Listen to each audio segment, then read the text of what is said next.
Anak muda, kamu harus berjuang keras. Meskipun kamu tidak tahu tanggung jawab apa yang kamu pikul. Tapi kamu bisa mempelajari pil dengan berbagai efek dan membuat pil baru. Itulah kebanggaan alkemis manusiaku. Ketika kata-kata itu selesai, kecemerlangan ujung jari Tuan Istana Tua telah membuat semua orang yang hadir merasa mempesona dan sulit untuk dilihat secara langsung.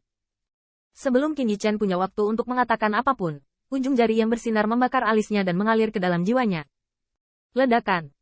Pada saat itu, jubah Qin Yichen berkibar di sekujur tubuhnya, dan rambut hitamnya retak seperti angin.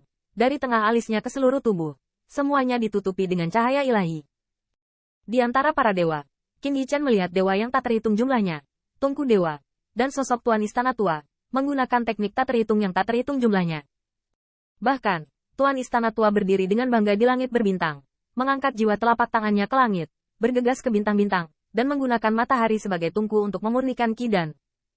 Ada juga buah-buahan Tao dengan Taoisme yang sangat berbeda, yang disempurnakan oleh Tuan Istana Tua. Pil-pil ini pecah menjadi cahaya ilahi dan dituangkan ke dalam jiwa Dewa Qin Yichen. Misteri dan Dao ada di dalamnya. Mungkin Tuan Istana Tua di depannya bukanlah yang terkuat dalam sejarah alkimia manusia, tetapi penguasaannya dalam mempelajari sepanjang hidupnya sudah cukup untuk membuat Qin Yichen berguna. Fluktuasi yang melonjak itu menyebabkan Bai Guanxing dan Kong Wu gemetar, dan mereka gemetar dengan pencapaian alkimia yang mendalam dari guru Istana Tua. Alkimia telah dihancurkan dan dibusuk, dan tampaknya tidak berdampak banyak pada langit dan bumi dan 10.000 klan. Namun, jika ada pil, satu pil itu cukup untuk menumbuhkan penyihir dari semua ras. Tuan Istana Tua di depan mereka merasakan hal ini, seolah selama mereka memiliki tempat mereka, kemakmuran satu ras tidak dapat dihentikan.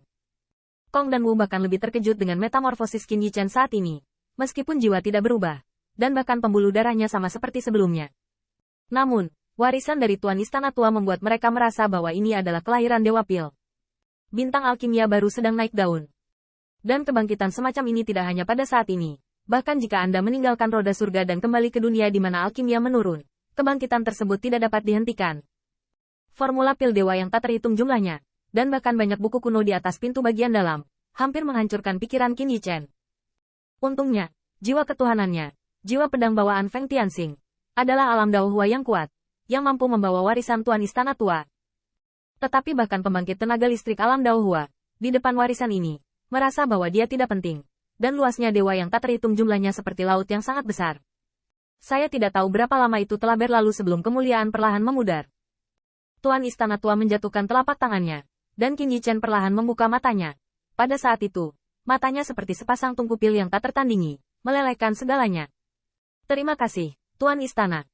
Qin Yichen berdiri, menghembuskan nafas yang menyesakkan, dan membungkuk 3 kali dengan 9 busur. Ketika dia membungkuk, pikiran Qin Yichen melonjak. Dalam hidupnya, dia telah menerima banyak hadiah dari leluhurnya. Ada leluhur yang tak terhitung jumlahnya yang bisa disebut tuannya. Setiap dari mereka mengantarnya dalam transformasi dan membiarkan jalannya, bisa lebih jauh, lebih ekspansif. Tuan tua Aula duduk di tempat, membiarkan Qin Yichen bersikap sopan antara tuan dan murid kepadanya. Old Hall, Master, murid tidak tahu namamu? Kepala balai tua itu berkata dengan santai, angin memurnikan hati. Angin memurnikan hati. Qin Yichen mengagumi, nama bagus.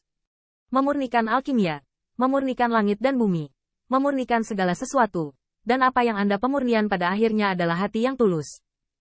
Qin Yichen bangkit, dia ragu dan bertanya, mengapa Tuan Istana Tua melihatnya?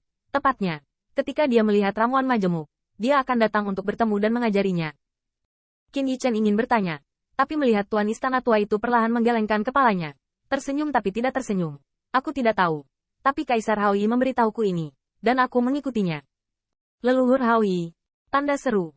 Qin Yichen mengguncang seluruh tubuhnya. Ini Kaisar Hao Yi lagi. Ini menciptakan Hao Yi Universe Judgment. Melakukan perjalanan di alam semesta.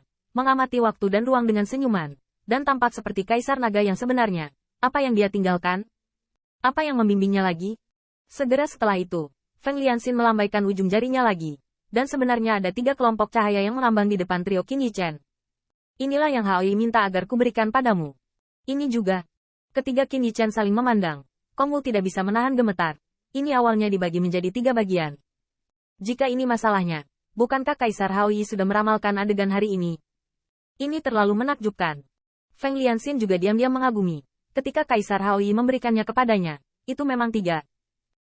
Taktik macam apa yang telah bekerja keras oleh Kaisar Naga yang telah menghabiskan hidupnya tanpa terkendali. yang pada kenyataannya menciptakan kembali kejayaan naga sejati dan umat manusia. Pergi dengan. Feng Lianxin melambaikan telapak tangannya, dan 3 sinar cahaya jatuh ke tubuh Qin Yichen. Sinar cahaya berbeda dari alkimia misterius. Sebaliknya, itu tebal dan berkabut, seolah langit tinggi dan jauh jangkauannya, dan tidak pernah bisa disentuh. Qin Yichen mengguncang seluruh tubuhnya. Tuan, apa ini?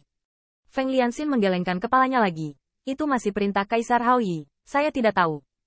Mungkin hanya di dunia tempat Anda berada Anda dapat menemukan jawabannya.